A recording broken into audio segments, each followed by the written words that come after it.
Amin. Shalom. Shalom Bapak Ibu Saudara yang terkasih dalam Tuhan. Kita bersyukur untuk pagi hari yang indah ini kita menikmati anugerah Tuhan, kebaikan Tuhan, ya kemurahan Tuhan, dan kita boleh memuji, menyembah, memuliakan Allah yang hidup. Nah, firman Tuhan untuk kita renungkan bersama di pagi hari ini, kita lanjutkan pembacaan kita dari kitab Amos pasal yang ke-8. Amos pasal yang ke-8, kita melihat di sini pemberitahuan kepada umat Israel bahwa hukuman itu tidak akan ditunda lagi. Jadi hukuman itu pasti, dan itu adalah satu kesengsaraan yang hebat, ya, kesengsaraan yang luar biasa. Di ayat pertama berkata begini, Amos pasal yang ke-8, inilah yang diperlihatkan Tuhan Allah kepadaku, tampak sebuah bakul berisi buah-buahan musim kemarau. Lalu berfirmanlah ia, apakah yang kau lihat Amos? Jawabku, sebuah bakul berisi buah-buahan musim kemarau. Berfirmanlah Tuhan kepadaku, kesudahan telah datang bagi umatku Israel. Aku tidak akan memaafkannya lagi. Nyanyian-nyanyian di tempat suci akan menjadi ratapan pada hari itu. Demikianlah firman Tuhan Allah. Ada banyak bangkai, kemana-mana orang melemparkannya dengan diam-diam. Wah, ini sesuatu yang mengerikan. Itu akan terjadi dari sisi ketika Nabi Amos mendapatkan penglihatan ini, ya. Jadi waktu Tuhan memperlihatkan peristiwa ini bahwa ada tampak sebuah bakul berisi buah-buah musim kemarau, ya, yang artinya di situ menunjukkan bahwa umat Israel akan mengalami hukuman yang dahsyat, ya. Dan Tuhan berkata, kesudahan telah datang bagi umatku Israel. Ya, kesudahan. Nah, kalau sebelumnya kita melihat ada bentuk-bentuk hukuman itu tetapi ditunda. Nah, tapi kali ini tidak akan ditunda lagi. Kenapa? Karena waktunya sudah tiba penghukuman itu, di mana umat memang tidak mau bertobat. Sebelumnya ditunda dengan harapan adalah mereka mau bertobat, ya, dengan tujuan mereka berbalik kepada Tuhan, kembali berseru kepada Tuhan. Tetapi ternyata tidak mereka lakukan. Jadi waktu yang Tuhan berikan untuk pertobatan, ketika mereka tidak meresponi dengan positif, tidak mau bertobat, maka tidak ada maaf lagi, ya. Perhatikan, aku tidak akan memaafkannya lagi. Jangan dikatakan Tuhan kejam, Tuhan jahat, tidak. Wah, kok sampai Tuhan bilang tidak ada maaf lagi? Ya, karena tidak ada respon dari umat. Dari umat Israel waktu itu. Nah, bagaimana pada saat masa sekarang? Ya, ini firman berlaku sampai sekarang. Nah, misalnya saya, dalam hidup saya sebagai umat Tuhan, saya berkata saya orang percaya, bahkan saya berkata saya hamba Allah. Tetapi hari lepas hari hidup saya jauh daripada Tuhan. Saya melakukan hal yang jahat dan saya tidak mendapatkan hukuman dari Tuhan. Ya, tetapi tinggal nunggu waktu. Nah, ketika saya menjalani hidup ini dengan cara yang hidup lama, padahal saya sudah masuk dalam hidup yang baru, tetapi hidup lama masih terus menempel dan tidak mau saya mengubah hidup saya, sekalipun saya tahu ada firman Allah yang mengatakan supaya harus aku persembahkan kepada Tuhan tubuhku, hidupku yang kudus, yang berkenan kepada Allah, yang menyenangkan hati Allah. Saya ngerti itu, tapi saya tidak mau melakukannya. Nah, berarti saya tidak meresponi firman Allah dan tinggal nunggu waktu. Jadi Tuhan tidak memaafkan lagi. Wah, ngeri, ya. Nah, akhirnya apa yang akan terjadi? Nah, itu tadi, nyanyian-nyanyian di bait suci menjadi ratapan. Jadi kalau hari ini misalnya kita masih bernyanyi, bersuka cita, menarilah, melompatlah, bahagia banget, ya. Tapi karena ritual saja rupanya ibadah yang kita lakukan, hanya seremoni saja, hati kita tidak bertobat, ya kita nggak sungguh-sungguh menyembah Allah dengan segenap kekuatan jiwa, kekuatan hati kita, kekuatan batin kita ya, jiwa pikiran tidak fokus kepada Allah dalam hidup kita hari lepas hari, rupanya ibadah kita hanya seremoni saja.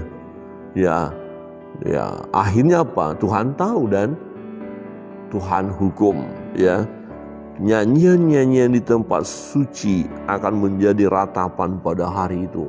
Apa yang terjadi? Menangis, sedih, berteriak, cari Tuhan.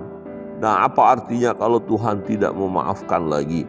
Tuhan berdiam, Tuhan tidak mau bicara, Tuhan tidak mau mengarahkan lagi umat itu. Berarti mereka akan berada terus di dalam dosa mereka, dan upah dosa adalah maut. Artinya ketika mereka ada di dalam dosa itu, ya siap menunggu kesudahannya mereka binasa. Ya perhatikan, dikatakan memang mereka akan mencoba mencari Tuhan, tapi Tuhan kan sudah tidak memaafkan lagi. Jadi nggak ada lagi firman, nggak ada lagi nasihat. Jadi gini, Bapak Ibu, kalau dalam hidup ini kita masih dinasehati, kita bersyukur. Tapi kadang-kadang nasihat itu kita abaikan kan. Nah, tiba gilirannya kita minta nasihat, nasihat sudah nggak ada, selesai. Ya, di ayat 9. Di ayat 9 berbunyi begini. Pada hari itu akan terjadi, demikianlah firman Tuhan Allah, aku akan membuat matahari terbenam di siang hari dan membuat bumi gelap pada hari cerah. Ini gerhana ya, siang-siang kok gelap banget ya. Aku akan mengubah perayaan-perayaanmu menjadi perkabungan dan segala nyanyianmu menjadi ratapan. Aku akan mengenakan kain kabung pada setiap pinggang dan menjadikan gundul setiap kepala. Jadi dicukur kepalanya. Jadi seseorang yang merendahkan diri sesungguhnya ya, kalau orang berpuasa merendahkan diri, ya biasanya sampai cukur rambut ya, jadi gundul dia ya. Aku akan membuatnya sebagai perkabungan karena kematian anak tunggal. Jadi mereka meratap sedemikian rupa karena anak-anak mereka meninggal, sehingga akhirnya menjadi seperti hari yang pahit. Wah, ini hari perkabungan, sedih banget. Nah, kebayang gak ya kalau di kampung itu ya anak-anak sulung mati, semua di sini menangis, di rumah sana menangis, sampai dikatakan lagi ya, nggak ada upacara pemakaman lagi. Bahkan diam-diam orang ya membuang aja mayat itu begitu. Habis kebanyakan kelelahan untuk menanamnya, ya ini buang aja begitu. Wah, ini sesuatu yang mengerikan ya. Nah, mereka berteriak kepada Tuhan ingin mendapatkan kebenaran, tapi sudah terlambat ya, karena Tuhan tidak memaafkan mereka. Jadi mereka pasti akan masuk dalam penghukuman itu. Ya, perhatikan di ayat 11. Sesungguhnya waktu akan datang, demikianlah firman Tuhan Allah. Aku akan mengirimkan kelaparan ke negeri ini, bukan kelaparan akan makanan dan bukan kehausan akan air, melainkan akan mendengar firman Tuhan. Ya, tapi terlambat kan. Mereka misalnya gini, nabi-nabi silakan berbicara, kami mau dengar ya. Hamba-hamba Allah berkhotbahlah, kami haus ya. Tapi nggak ada yang berkhotbah, nggak ada yang menyampaikan firman Allah. Mereka akan mengembara dari laut ke laut dan menjelajah dari utara ke timur untuk mencari firman Tuhan, tetapi tidak mendapatnya. Waktu ketika firman diberikan nggak mau dengar. Ya saat sudah tidak ada yang khotbah, cari pengkhotbah kan gitu ya, kira-kira begini. Oh, ini udah hari Minggu kita ibadah. Kita ibadah datang ke gereja. Nah, kemudian gembala berkhotbah, pendeta, hamba Tuhan berkhotbah. Nah, kita tidur. Nah, akhirnya kan tidak dapat berkat. Nah, saat kita merindukan firman, lah sudah nggak ada khotbah lagi. Aduh, gimana nih? Kira-kira begitu. Jadi kehilangan berkat. Nah, memang Tuhan tidak berbicara lagi kepada umat itu, sehingga umat mengalami penderitaan yang dahsyat. Pada hari itu akan rebah lesu anak-anak darah yang cantik dan anak-anak teruna karena haus. Mereka yang bersumpah demi Asima, demi Samaria, dan yang berkata demi Allahmu yang hidup, hai Dan, serta demi dewa kekasihmu yang hidup, hai Bersewa. Mereka itu akan rebah dan tidak akan bangkit-bangkit lagi. Rupanya mereka, ini dosa mereka ya, penyembahan berhala. Nah, berhala-berhala mereka rebah, hancur, tidak bisa buat apa-apa. Ya, tidak bisa menolong mereka. Di situ mereka kecewa. Ya, di situ mereka sedih, di situ mereka merantap dan mencoba mau mencari Tuhan. Tapi Tuhan tidak bicara lagi. Tuhan tidak memaafkan umatnya. Artinya apa Bapak Ibu? Kesempatan yang Allah berikan kepada mereka ketika mereka sia-siakan, ya, maka mereka akan mengalami kerugian besar. Itu juga akan terjadi dalam hidup kita.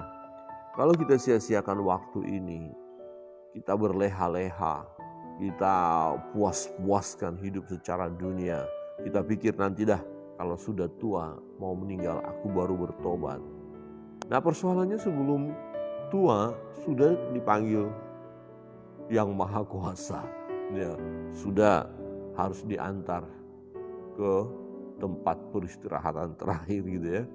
Innalillahi wa innani rojiun. Wah, bagaimana lagi bertobat? Masih ada waktu bertobat? Tidak ada. Nah, ini kita waspadai. Ya, Bapak Ibu Saudara yang terkasih dalam Tuhan, jangan kita biarkan hidup kita asik di dalam kehidupan yang tidak sesuai dengan firman Allah. Walaupun sepertinya tidak ada apa-apanya, aman-aman saja, baik-baik saja, ya nikmat-nikmat saja, happy-happy saja. Ya sekarang, ya, tapi dengar firman Allah.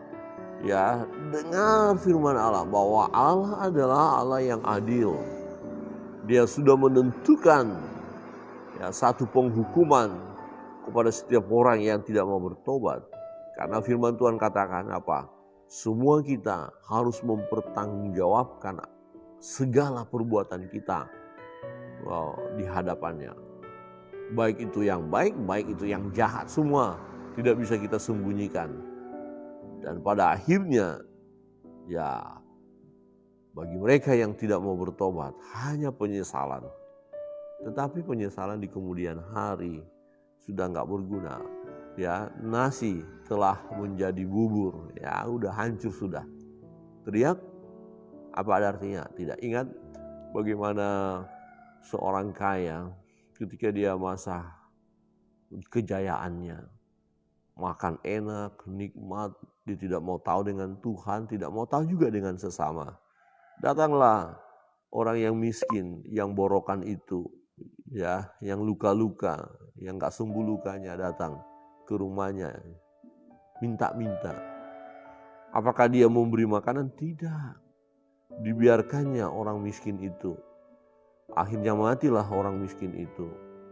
Kemudian si kaya itu pun mati. Ingat, miskin kaya hebat segala macam itu pada akhirnya akan mati juga. Nah, apakah setelah mati berakhir? Oh enggak, mati setelah itu kemana? Orang miskin itu di pangkuan Abraham, orang kaya itu masuk dalam penyiksaan. Ya, di dalam penyiksaan itu dia teriak, Bapak Abraham, tolonglah Lazarus, kasih turun ke bawah, kasih air saja, ini panas banget gitu ya. Penyesalan terakhir kan. Tapi Bapak Abraham bilang nggak bisa, kamu waktu di dunia sudah kau nikmati. Nah, sekarang orang yang miskin ini menikmati bagiannya, bagianmu ya kemarin tuh, tapi ini kan tersiksa banget nih. Oh kalau begitu masih ada saudara saya yang hidup, oh nggak bisa juga. Ya dari dunia sini ke dunia sana nggak bisa. Ya dari dunia sana ke dunia sini nggak bisa. Jadi sudah itu bagianmu. Nah penyesalan juga toh orang kaya itu, tetapi terlambat selesai. Jadi jangan sampai terlambat. Ini waktunya kita untuk datang kepada Tuhan, sungguh-sungguh menggunakan setiap kesempatan. Ya kita berserah kepada Tuhan. Seperti pujian berkata apa? Hidup ini adalah kesempatan. Jadi jangan pernah kita sia-siakan ya. Kita mau datang kepada Tuhan, terus mengikut Tuhan, bersandar kepada Tuhan, dengar firman Allah.